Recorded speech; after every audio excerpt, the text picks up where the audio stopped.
अतः श्रीलिंग महाप्राणायाम 9:44 भगवान की रचना से वेशों का वर्णन।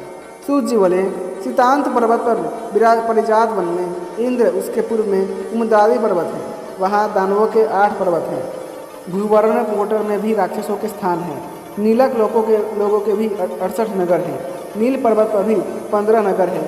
किन्नर और विद्याधरों के महाशैल पर 3 पूर्व हैं। बैकुंठ में श्रीमान गरुड़, करंज में नीलोहित और वसुधार में वसुओं का निवास स्थान है। रत्नघाट पर 7 ऋषियों के 7 स्थान हैं। गजशैल पर दुर्गा आदि के स्थान है। सुमेरु पर वसुओं का स्थान है। सुनील पर राक्षसों का वास है। पंचकूट पर 5 करोड़ नगर हैं। सतभृंग पर यक्षों के 100 पुर हैं। श्वेतोदर पर सुपर्ण का स्थान, पिशाचक पर कुबेर का तथा कुमुद पर किन्नरों का, सहस्त्र शिखिर शैल पर दैत्यों का निवास रहता है। मुकुट पर पनगों का, पुष्प केतु पर मुनीश्वरों का वास है। तक्षक शैल पर 4 स्थान है, जहाँ पर ब्रह्मा, इंद्र, विष्णु तथा रुद्र का तथा गुह, सुमेर तथा सोम्भी स्थान बनाकर रहते हैं। श्री कंठ की पर्वत गुहा में उमा सहित शंकर निवास करते हैं। श्री कंठ के अधिकारी देवेश्वर शंकर ही हैं। इस अंड की उत्पत्ति शंकर से हुई है, इसमें संशय नहीं है। वैसे अनंत ईश आदि को भी अंड पालक कहे गए हैं और विदेश्वर आदि चक्रवर्ती भी हैं। श्री कंठ से अधिष्ठित स्थान मर्यादा पर्वतों पर संक्षेप से मैंने कहा है। यह संपूर्ण चराचर जगत श्री कंठ से ही अधिष्ठित है।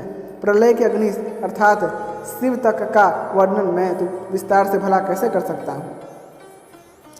अतः श्रीलिंग महाप्राणायाम 9:44 अतः श्रीलिंग महाप्राणायाम 15 अध्याय भुवन कोश में स्थित अनेकों द्वीपों का वर्णन।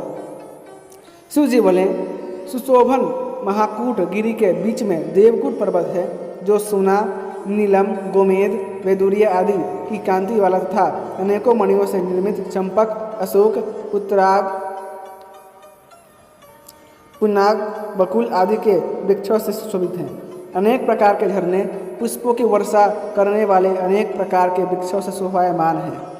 10 योजन विस्तार वाला नाना भूत गणों से युक्त वह यहाँ भूत वन है। उसमें महामणियों से स्थित शंकर भगवान का प्रकाश वाला स्थान है। वह स्थान सोने के परकोटन वाला तथा मणियों से बंधनवार वाला है। वहीं मणियों के सिंहासन पर नाना मणियों और वस्त्रों से युक्त विचित्र मंडपों, 12 शार्दुल आदि के चिन्ह वाला नंदीश्वर गणों से सुशोभित, ब्रह्मा, विष्णु, इंद्र के समान मूर्तियों से युक्त देवताओं के प्रभु शंकर जी का निवास है। तो देवता लोग उनकी सदा पूजा करते हैं। शंख, झालर आदि का शब्द निरंतर होता है। देवगण सिद्धि आदि सदा शंकर की पूजा करते रहते हैं। यहाँ देवराज, कुबेर आदि का स्थान है। अन्य करोड़ों यक्षों का भी स्थान है। यहाँ गणों सहित हर की पूजा होती है। वहीं मंदाकिनी नाम की नदी है, जिसके सुवर्ण और मणियों के सोपान हैं। यहाँ जम्बू नदी में पद्म गंध स्पर्श से युक्त नाना प्रकार के कमल खिले हैं। यक्ष, गंधर्व, अप्सरा आदि इस नदी का सेवन करते हैं। देव, दानव, यक्ष, किन्नर, गंधर्व इस पवित्र मंदाकिनी के जल का सेवन करते हैं। उस नदी के उत्तर की और महादेव जी का सुंदर स्थान है, जो वैदूर्य मणि आदि से संपन्न है। उसमें शंकर जी विराजते हैं। वहाँ गणों सहित अंबिका सहित शिव जी महाराज क्रीड़ा करते हैं। वहीं पर अनेकों महलों से युक्त रुद्रपुरी नाम का नगर है। वहाँ अपने स्वरूप को सैकड़ों प्रकार का बनाकर शंकर जी अंबिका और गणों के साथ क्रीड़ा करते हैं। ऐसे शंकर जी के हजारों स्थान हैं, जिन्हें शिवालय कहते हैं। हे मुनिश्रेष्ठ, प्रत्येक द्वीप में पर्वतों पर, नदियों के किनारों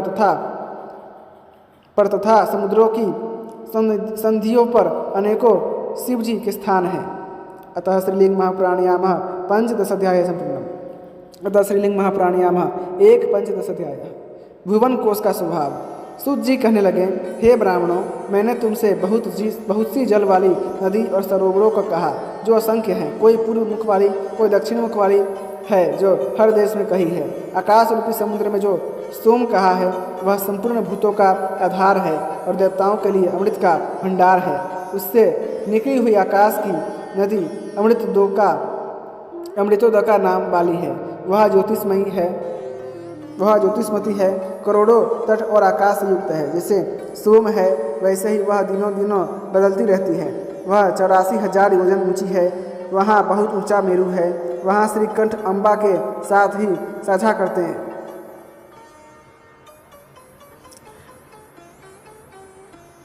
वहीं पर मेरू की परिक्रमा करती हुई पुण्य जल वाली नदी आती है, जो मेरू पर्वत के चारों शिखर पर गिरती हुई महादेव जी की आज्ञा से समुद्र में गिरती है।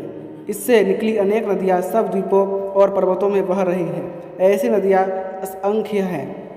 गंगा तो अंबर से ही आई है। भद्राश्व देश में स्त्री और पुरुष सभी चंद्रमा की सी शक्ल वाले हैं, जो काले आम के रस का भोजन करने वाले हैं और शिव जी की कृपा से 10,000 वर्षों तक जीवित रहते हैं। तथा रमणीक देश में जीव वट के फल का भोजन करते हैं। वे 11,500 वर्षों तक जीवित रहकर शिव का ध्यान करते हैं। कुरु वर्ष देश में स्वर्ग से आए हुए सभी जीव मैथुन से उत्पन्न होते हैं तथा दूध का भोजन करते हैं। भारतवर्ष में मनुष्य कर्म के अनुसार आयु वाले, नाना वर्ण वाले, छोटे कद के होते हैं और जो 100 वर्ष की आयु वाले हैं वे अनेकों देवों के पूजन में लगे रहते हैं तथा अनेकों प्रकार के कर्मों का फल भोगते हैं। वे सभी कमजोर तथा थोड़े भोगी होते हैं।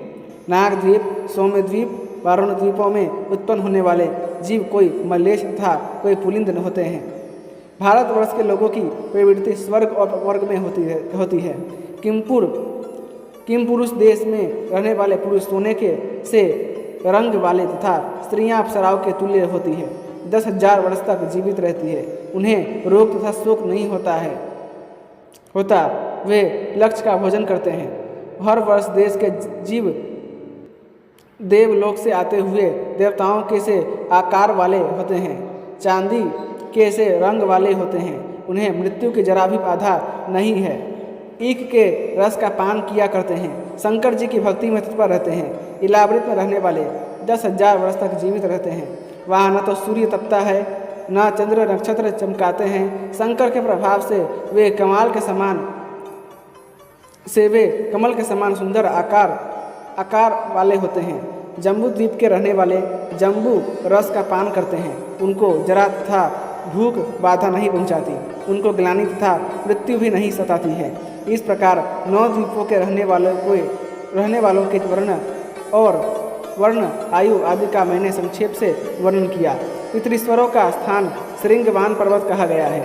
हिमवान भूतों का, यक्षों का तथा ईश्वर का भी स्थान कहलाता है। इसके अलावा सभी पर्वतों पर अम्बा के साथ और गणों के साथ भगवान नील लोहित वास करते हैं। ये सभी पर्वत राज जम्बू द्वीप में ही स्थित है। ये सभी पर्वत राज जम्बू द्वीप में ही स्थित हैं।